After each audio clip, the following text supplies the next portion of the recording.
Арабаңыздар урматтуу менин каналымда көрүүчүлөрүм, сиздерди каналдан көргөнгө абдан кубанычтамын. Өзүңөр көрдүңүздөр, интернет бүт толо, мемдер жүрөт, ар кандай тамаша нерселер, тамаша эмес нерселер да жүрөт. Украина Москвага эң чоң тарыхындагы сокку кылды. Киевск-Печорский лавра үчүн дагы экинчи чоң да сокку да. Мен мурда күнү бир лавра ракета түшкөндөн кийин ошол эле кийинки соккуну айтып бергем, а эми болсо жаңы сокку болду. Бул деген мындан айтканда ушул 18 түнүндө 19 июнга чейин ушундай болот. Жана күн бою дагы соккулар жүрүп атты. Кээ бир маалыматтар боюнча украиндиктер айтып атат, бул деген эң чоң ушундай сокку болду. Собянин айтуусу боюнча ПВО Москвада 194 дронду атып туруп, бирок жалпы айтуусу боюнча Орусиянын булактарынын 992 дрон атылды Орусиянын аймагына. Жана кээ бир учурларда 1000ге чейин деп жатышат, ошо 900-дүн тегерегинде. Москва НПЗ Капотняда кайра соккуга мындай кабылды. Бул жолу сокку аябай катуу болду, анан ал НПЗ күйдү. Эң кызыктуусу, ошол видеолордо көрүп жатасыңар интернетте деле. Соккуну көбүнчө ошол Орусиянын өзүнүн ПЗРКлары, Панцирдики же Стрела деген ПЗРК, бул деген зенитке аткан, асманга аткан абадан коргонуучу ракеталар өзүлөрү тийип атты. Дрондорго тийбей эмнегедир? Же дрондордун өзүндө ошондой рептер барбы? Же дрондор буйтайбы? Бирок видеону көрсөк буйтабай эле да. Кандайдыр бир ошол тийбей, кайра эле өзүлөрү шаарга тийип атты. Ошентип бир Панцирдин ракетасы ошол белгилүү болуп кеткен интернетте. Нефть терминалына тийди, нефть терминал жарылып туруп, анын капкагы асманга учту. Дал ошондой эле экинчи ракета ушундай тынч жарандар жашап аткан үйгө тийди. Эми акыркы маалыматтар боюнча кичинекей 8 жашар ушуну кыз набыт болду, ушундай наристе. Ошол дагы бүт Москванын ичинде кара түтүн каптады. Мындай бүт мындай четиндеги Москвадагы заправкаларга болуп аткан запастагы нефть айкада чектөө киргизиле баштады. Москванын ичин ПВО системалары жайнады. Кээ бир видеолорду көрүп атасыздар. Ушу ПЗРК кол менен аткан Стрела деген ПЗРКлар менен атып атышты дрондорго. Анан дал ошол баягы МКАДтан пробканын ортосуна туруп алып, айдап аткан машинанын арасынан атып атышат. Бул баягы коопсуздукка аябай зыян нерсе. Бирок ошондой нерсе болуп жатты. Жана ошол мындай атуучу курал менен, автоматтар менен, пулеметтер менен атышканга үлгүрүштү. Ушундай аракет кылышты жаман. Көп учурунда Москванын, Орусиянын буйругу боюнча ошо жеке ишканалар, чоң ири ишканалар өзүнүн коопсуздугун өзүн капсыздаш керек. Ошого ПЗРК жана мындай жеке армиялар түзүп атышат. Алар ПВО армиялар түзүп атышат. Колуна курал берип атышат. Ошондой жекече курал топтолгон армиялар көбөйүп атат да Орусияда, ошондой жеке компанияларда. Ал эми өзү болсо ПЗРКлардын баары ушундай абадан коргонуч системалар Москванын ичинде топтолгон болчу, көбүнчө Кремлдин тегерегинде, резиденцияларда. Барвиха, Рублевканы коргошот дейт, стратегиялык ишканаларды коргошот дейт. Калгандарында жок да, ошол Капотняда мисалы үчүн жок болду. Албетте көбүнчө ошол ПЗРК өзү шаарды өрттөп атты да. Мына видеолорду көрсөк көрөбүз ушул жерде. Албетте аэропортторду жапканга үлгүрүштү. Москва план ковер жарыяланды. Бүт 4 аэропорт тең жабылды. Самолеттордо отуруп тумчугуп, ошо жашоочулар жайды дагы ысык. Ошо жерден кыйналып ушундай жүргүнчүлөр, аба жүргүнчүлөр ошол жерден көп видеолорду чыгарышты. Биз деген кыйналып атабыз, бизге суу жетпей атат, ысык болуп атат, баягы кээ бир жарандар, улгайгандар жүрөк кармап кетип атат деп ушундай айтып атышты. Бул соккулар дагы уланды. Анан 19 июнда кечке чейин уланды. Кечинде дагы ошол 300 дрон атылды деп маалыматтар тарай баштады. Эми мен ошол видео чыгаргыча дагы отчеттор чыкмакчы. Албетте ошол видео чыкканга чейин балким эртең менен ошондой кандайдыр бир нерселер болду, мен аны билбей калдым. Балким ошондо кийин айтып беребиз да, эми баягы аңдып отура бергенде дагы албетте. Анан Орусия тез эле жооп берди. Каптарды, корректируемый авиабомба деп коет, канаттуу мындай бомбалар 200 километрге чейин өз инерциясы менен канаты менен учат. Ошондой бомбалар менен Херсонго атышты. Каптар түшүп туруп бир нече ушундай тынч жарандар жашаган райондорго түштү. Кээ бир аскер инфраструктурасына түштү, маршруткаларга, ошондой бензовоздорго түштү. Орусия ошо менен жооп берди.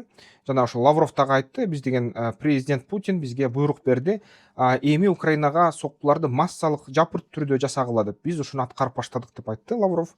Албетте Орусия каптарды кескин колдонду, кеңири. Бирок эффект ушундай болгон жок психологиялык, анткени Украинаны ансыз деле күндө эле же 3 күндө бир атып кылып атат Орусия ракеталар менен, баллистика менен, дрондор менен, шахедтерди кээ бир учурда 700дөн чыгарып атат күн сайын, ар бир 3 күн сайын. Анан албетте бул нерсе украинцтерге көнүмүш адат болуп калды. Аба ушундай коңгуроосу болгондо эле, добулбасы болгондо эле чуркап барып жашынышат. Ошону түшүнүш керек. Анан албетте бул деген аба мейкиндикке согуш көчүп атат. Фронтто согуш токтоп калды такыр. Анан бул Орусиянын ПВОсунун күчсүздүгүн көрсөтүп атат. Кичинекей майда дрондор FP1, FP2 деген дрондор колдонулду. Лютый деген дрондор колдонулду. FP1, FP2 дрондору бул деген жаңы Украинанын өндүрүштөгү дрондору. Бунун жаңы мээлерин бүгүнкү күнү ушул батыш өлкөлөр жардам берет жасаганына. Алардын өзүнүн көздөрү бар, репти тоготпойт. Албетте аябай жай учушат, оор учушат, бирок ошо менен бирге акырындап секин, шашпай өз буталарына жетип атат да. Анан аны дагы түшүргөнгө бир топ мындай күч кетип атат. Аны түшүрүп атышат. Силер көрүп аткан видеолордо ошондой кадрлар көп да, эффективдүү эле түшүрүп атышат орусиялыктар. Бирок акыркы моментте түшүрүп атышат. Ошон үчүн булар ошентип эле садоводко түшкөндө көп видео тарады, ар кайсы ракурстан. Садоводдон учуп бараткан дронду ПЗРК ракетасы, панцирдыкы же стреланыкы тийиптир. Тийгенден кийин анан түшүптүр да. Анан украинцтер атайын мээлептир маалыматтар боюнча. Дал ошондой эле Wildberriesке мурун түшкөн дрон дагы ошондой болушу мүмкүн. ПВОнун иштеп кетип, алар капотняга учуп баратып, Wildberriesке түшүптүр, электросталга. Ошондой нерселер болуп атат. Анан албетте Орусияда ошол жада калса Москванын четинде кара түтүн каптап, күн түнгө айланды.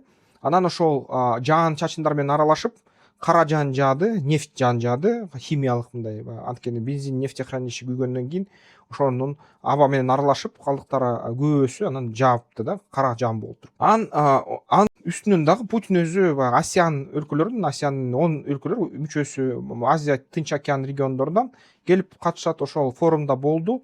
Ал форумда башка сөздөрдү сүйлөп атты. Бул атаканы, шабуулду Украинаныкын такыр эч кандай комментарий берген жок. Анан бирок Зеленский Трамп менен акыры Трамп андан качып жүрүп, G7 деген жогулушта чанып жүрүп, анан ошол Кир Стармерден, анткени Кир Стармер интернетке цензура киргизүү жана толугу менен бүт интернет колдонуучуларды ошо өзүнүн жеке паспорттарын, документтерин өкмөткө өткөрүү боюнча мыйзамды кабыл алып атат. Жана америкалык социалдык тармактарда ошол эле Meta, Facebook, X, мурунку Twitter, ошонун баарын Google, ошо эгерде биздин айткандарды аткарбасаңар жана силердин колдонуучуңардын паспорт жана башка маалыматтарын, жеке маалыматтарын бөлүшпөсөңөр өкмөт менен, биз силерде 10% дүйнөлүк оборотуна штраф, айып пул коебуз дегендиктен Кир Стармер өзүнүн маселеси бар аякта. Баягы ички согуш болуп атат. Ички улутчулдар менен, анан келгиндер менен да Британияда. Ошондой себептен Трамп аны да чанып койду, учурашпай койду. Көп видеолор бар, баягы ары бери кетип калып атканы. Такыр чанып эле да, мындай муздактыгын көрсөтүп, сууктугун көрсөткөн. Бирок акырында Зеленский менен кайра сүйлөштү. Орусияга санкцияны кайтарабыз дешти. Орусияда баягы нефть Ормуз булуңу бекилгенден кийин кымбаттап кетпеди беле, $95 чейин. Азыр кайра $80 түшүп кетти. Анан ошону 80-85 болуп атат да. Ошону кайра санкцияны улантабыз Орусияга каршы. Анан кайра Европа биримдикке кошулуп атат АКШ дейт. Мынакей Иран менен маселени чечтик дейт. Электрондук түрдө меморандум кол койдук дейт. Иран менен АКШ тынчтыкты жарыяладык. Эми Ормуз булуңу ачылды. Бирок Иран Багери Мухаммед айтып атат, ошо Иран парламентинин спикери, төрагасы. Биз деген ошо меморандумга кол койдук дейт, бирок биз муну толук тынчтык деп эсептебейбиз. Израиль Ливанда согушту токтотмоюнча биз бул меморандумду кармангандан тартынабыз дейт. Эгерде Израиль тез арада, жакынкы арада ошо өз аскерлерин чыгарбаса Ливандан жана Ливандагы согуш токтотпосо, биз аябай катуу мындай чатак кылуучу жоопту беребиз деп айтышты да ирандыктар. Ошондой Галибаф айтып атат. Багир Галибаф. Анын ушундай сөздөрү болуп атат. Албетте бул нерсе Трампка мен жеңдим, мен согушту токтоттум, Америка Коңшулук Штаттарынын күчтөрүн чыгарам, санкцияларды акырындап чечебиз, бирок кандайдыр бир баары бир ушул Иран согушту токтотот. Анан баары бир кийин азырынча бул 60 күнгө ушундай келишим, тынчтык 60 күндөн кийин Иран өзүнүн ядролук программасын АКШга тапшырыш керек деген сөздөрдү айтып атат. Иран кол койдук деп тастыктатат, бирок баягы Израилге бирди көрсөтөбүз деп улантырып атат да. Ошенткен Трамп кайра Зеленский менен сүйлөшүштү. Алар баягы Эммануэль Макрон Франциянын президенти менен отуруп алып өзгөчө сүйлөштү, анан кийин дагы жекеме жеке сүйлөшүштү.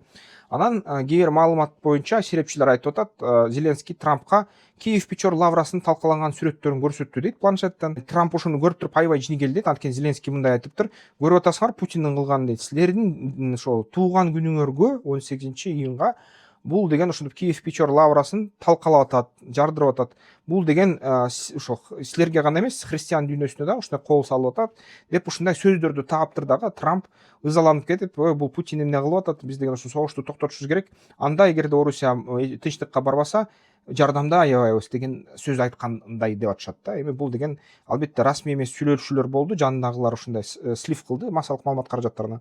Муну дагы таксышташ керек да, бирок болгону болду. Дал ошол G7 же болбосо 7 эң чоң ошо батыштагы өлкөлөрдүн мындай жолугулушунда Трамп кайра көңүлүн Орусия Украина согушуна бура баштады, Ирандан алаксып. Жана ошо Украинага ракеталарды беребиз деген чечимдер чыгарышты да ошо лидерлер. ПВОну беребиз дейт, Патриотторду чыгарчу заводдорду курдурабыз дейт, лицензиясын Украинага беребиз дейт да. Патриот жанакы Американын ошо 20-кылымдан ортолорунда иштеп чыгылган ошо баллистикага каршы мындай абадан кургон системалар да, ракеталар аябай жакшы иштейт. Анан ошо ПВОну беребиз дейт, алыска атуучу оор ракеталарды беребиз дейт Орусияга каршы Украинага. Жана башка алыска атуучу башка куралдардын түрлөрүн беребиз дейт Украинага. Зеленский айтып атат, бул башкы результат. Зеленский да айтып чыкты. Азыр дейт Европада бир гана жалгыз армия ошол орусиялык коркунучтан Европаны сактап жатат. Бул деген Украинанын армиясы дейт. Калганы өзү Европада силер деген өзүңөр сактай албайсыңар, өзүңөрдү көрүп атасыңар дейт. Орусия аябай күчтүү дейт. Биз болсо туруштук берип жатабыз деп сөз айтты да. Анан кошумча ошол санкцияларды Орусияга да кабыл алышты булар. Бул деген нефть жана газга кайра санкциялар киргизилет, 50-100% пошлиналар киргизилет нефть сатып алган өлкөлөргө. Биздин соода алакабыз болсо батыш өлкөлөрдө, АКШда бизге да ошол катуу тиймек, бирок соода алакабыз жок, балким мындай кыйгачтан санкцияларды улантышат да. Анан ошол энергетикадан жардам беребиз дешти. Ошо электричество, газ бөлүшөбүз дейт, электроэнергияны тартабыз дейт да, ошо чек ара аркылуу. Эгерде Орусия электроэнергиянын баарын жардырса Украинада, европалык мамлекеттер электроэнергия менен бөлүшмөй болду. Анан жалпы ушундай саясий колдоо кылды да. Анан эч качан Украинадан арылбайбыз дейт, колдойбуз, суверенитетин сактайбыз, бүт жоголгон территориясын кайра калыбына келтиргенге аракет кылабыз деп айтышты. Жана ошол алар өзгөчө баалашты. Азыр деген Украина жаңы роботторду колдонуп, ошо дрондорду колдонуп, согуштун бетин такыр өзгөрттү. Аны макташты да ошону Украинаныкына. Анын сырткары дагы ошол Украинанын жардамын жардам алса Украина бизге заман аябай начар келип атат деп Соловьев да сүйлөп баштады.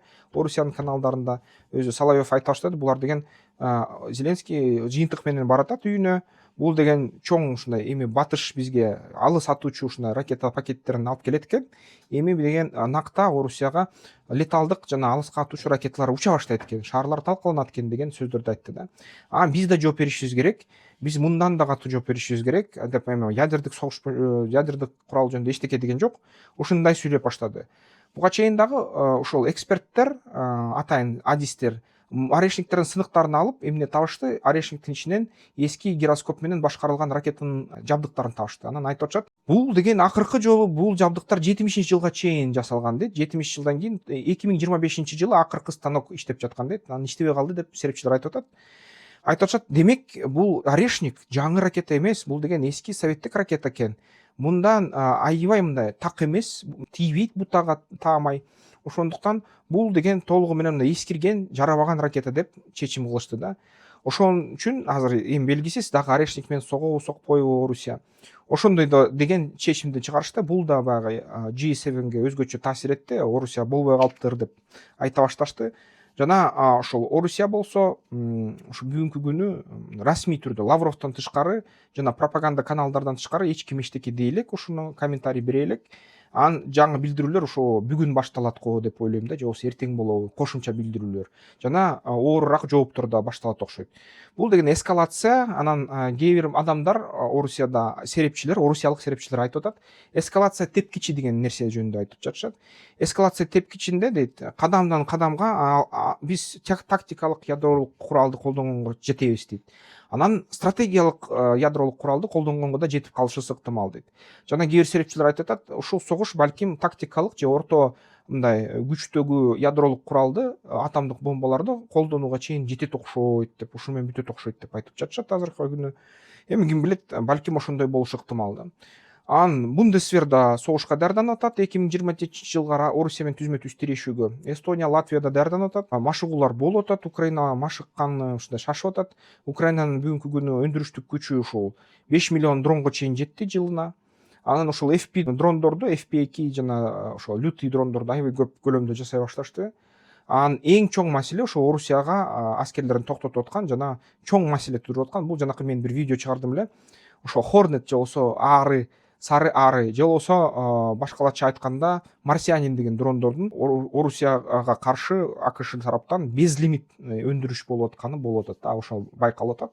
Аябай көп көлөмдө алып келишет, кайдан өндүрүп атышат белгисиз, бирок баасы 5000 бир данасы. Ошол нерселер да көбөйүп атат. Анан ошол согуштун бетин такыр ошо согуш майданында Украинага чоң артыкчылык берип атат. Анткени бул робот да, бул адам эмес. Таза робот согушуп атат. Өзү чечим кылган, өзү бута тандаган, өзү жерди көрүп, көз менен көрүп, кадимкидей адамдай ушундай кандайдыр бир буйтаган ушундай дрондор азыр колдонулуп атат. Ушундай туугандар, кыргыз туугандарыбыздын да видеолору чыгып атат, баягы Москвада болуп аткан соккулардагы кесепеттеринен. Ошон үчүн туугандар, мүмкүн болсо, эгерде колуңардан келсе, кыргыз мамлекетибизге кайрылгыла. Бул жерде бизде экономикалык өсүү болуп атат. Иштегиле Кыргызстандан, ишкерликти жасагыла, бизнес жасагыла Кыргызстандан. Эгерде тил билсеңер же болбосо Европанын тилдерин билсеңиздер, анда ошол башка өлкөлөргө көчкүлө, ошо Латвия, Литва, Эстония, Евробиримдик, баягы Романия, башка элдерге. Анан албетте сак болгула, баштары менен тобокелдикке салбагыла. Кыргыз мамлекети үчүн ар бир кыргыздын башы алтын да. Ошон үчүн сактангыла туугандар. Өзүңөр мындай сак болгула, нерселерге алыс болгула ошондой нерселерден. Кыскасы ошол. Сиздер менен Искендер Шашиев болду, саясаттануучу, экономист жана бизнес пландоо боюнча адис. Бизнес план ТО керек болсо, сүрөттөмөдө телефон бар. Ал боюнча кайрылгыла, жазып беребиз. Мыкты ушундай документтер түзүп беребиз сиздер үчүн. Анда эмесе, эмки жолдордон көрүшкөнчө комментарийлерге пикирлериңерди, ойлоруңарды жазгыла.